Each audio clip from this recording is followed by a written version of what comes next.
Is this new roll of Fuji 200 actually just repackaged Gold 200? Let's find out.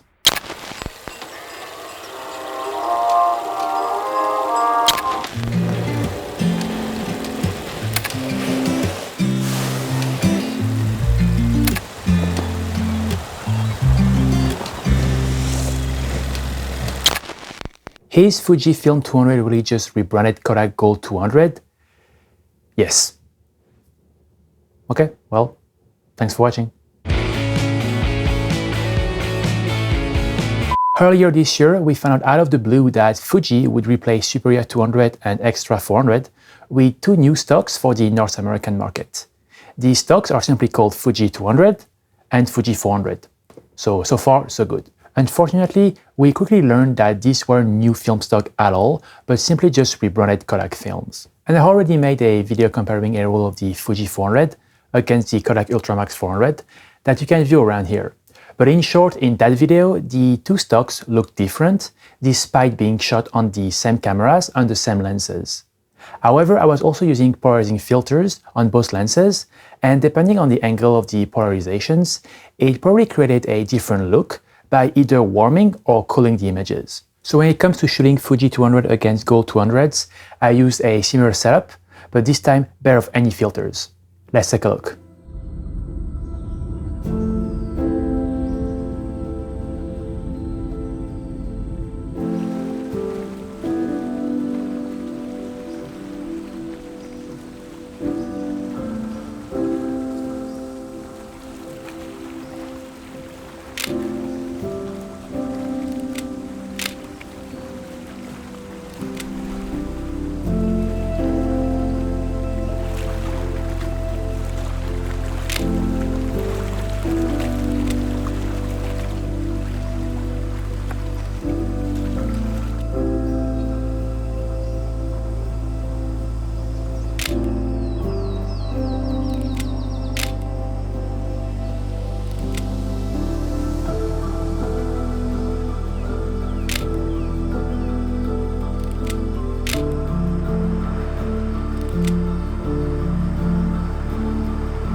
The Fuji 200 was shot in a Nikon F3 with a 35mm f2, while the Kodak Gold was shot in the Nikon F3T with a 28mm f2.8. And both lenses are from the same generations. But when it comes to the medium and telephoto ranges, I use the exact same lens, so a Nikkor 50mm f1.2 and the Nikkor 105 f2.5. And I also carry the exact same exposure settings between the two cameras. And finally, I scanned both rolls back to back, and I converted them using the Negative Lab Pro 3.0 plugin and using the standard settings and neutral white balance. So the software didn't know if it was either a Kodak or Fuji stocks. And then once converted, I put both rolls side by side in Lightroom. And yes, they're absolutely identical. There was just no way of differentiating one from another. It's just the exact same thing. And yes, like my last video on Fuji 400 and Ultramax 400, this is far from a scientific test, but I still wanted to push this test further to show that Negative Lab Pro is neutral in this matter. So what I did is I scanned both negatives on the same digital image and then converted them all together. And there it was even more problem. I mean, other than the film name on the film strip, not much else is different, really. I mean, it's the exact same colors, it's the same contrast, there is just no doubt about it, it's the same stock. And so clearly that polarizer I used on my Fuji 400 versus Ultramax 400 gave me wrong results. I mean, we already kind of knew this. A simple glance at the film datasheets was enough to tell. Plus the fact that they were made in the US, where only Kodak has the facilities to manufacture color dyes.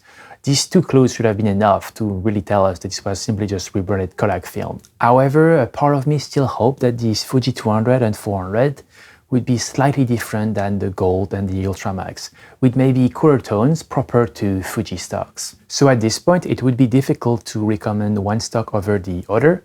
And if you expect to find the cool tones of Fuji stocks in these Fuji 200 and Fuji 400, well, you won't find it there. On the other hand, if you've always enjoyed the warmth of Gold and Ultramax, then you could probably go ahead and purchase the Fuji 200 and Fuji 400 because they might be cheaper in some stores, and like I said, they're just the same. For example, a pack of 3 rolls of Fuji 200 with 36 exposure can be found in Canada for about $29.99, whereas the Kodak Gold in pack also of 3 with 36 exposure cost around $40. Finally, I bought my pack of 3 Fuji 400 36 exposure for around $36. And you might also have spotted the different packaging on this roll of Kodak Gold 200. This year, Kodak upgraded their branding for both the Gold and the Ultramax. It's a much simpler design, and I've started to spot packs of these stocks with 3 rolls of 36 exposure instead of the typical 24 exposure, so that might be a good deal for some. I have something interesting here. As I was researching price online for this film stock, I came across a Reddit post from a lad stating to work in a film lab.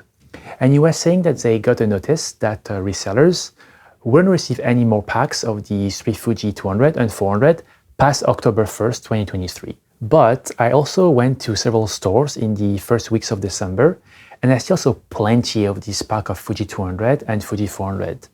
But that could be because of their very low popularity, combined with low demand for film where I live. And while on that Reddit post, more users stated that Fujifilm might finally backtrack and relaunch the manufacturing of consumer film stocks, such as the Superia and the Extra. Still, it would be a surprise to see Fujifilm back into the color film race, because earlier this year, it seemed that Kodak had a monopoly on color film manufacturing.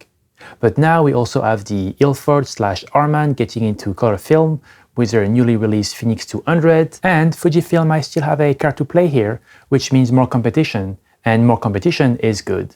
So I guess all I can say is wait and see, because I really don't think that this row of Fujifilm 200 and 400 are Fujifilm swan song. But at the end of the day, it is still Reddit, so you should probably take that with a large bucket of salt. Alright, that's it for me guys, thank you for watching. I hope you got something out of this video, and if you did, please consider liking and subscribing so I can do more in the future. Also, don't forget to pick up a few rolls of film and just shoot away during this holiday season. Bye for now.